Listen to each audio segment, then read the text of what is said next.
জুলাই গণভ্যুত্থানে রামপুরায় দুইজনকে হত্যা ও কার্নিশে ঝুলে থাকা যুবক আমির হোসেনকে গুলির মামলার রায় ঘোষণা করা হবে আজ।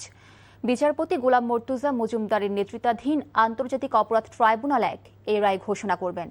বিটিভির মাধ্যমে তা সরাসরি সম্প্রচার করা হবে। এর আগে গত 15 জুন দ্বিতীয় দফায় উভয় পক্ষের যুক্তিতর্ক সমাপ্ত হলে রায়ের দিন ধার্য করা হয়। এই মামলায় ডিএমপির সাবেক কমিশনার হাবিবুর রহমান, খিলগাঁও জোনের সাবেক এডিসি রাশিদুল ইসলাম এবং রামপুরা থানার সাবেক ওসি মশিউর রহমান সহ আসামি মোট 5 জন। তাদের মধ্যে একমাত্র এএসআই চঞ্চল চন্দ্র সরকার কারাগারে আছেন। গত বছরের 18 সেপ্টেম্বর মামলাটিতে আনুষ্ঠানিক অভিযোগ গঠন করে বিচার শুরুর আদেশ দেয় ট্রাইব্যুনাল। আসামিদের বিরুদ্ধে 2024 সালের 19 জুলাই রামপুরায় কার্নিশে ঝুলে থাকা যুবককে গুলি, শিশু বাসিত খান মুসার মাথা ভেদ করে তার দাদি মায়া ইসলামের মৃত্যু এবং নাদিম নামে আরও এক ব্যক্তিকে হত্যার অভিযোগ আনা হয়।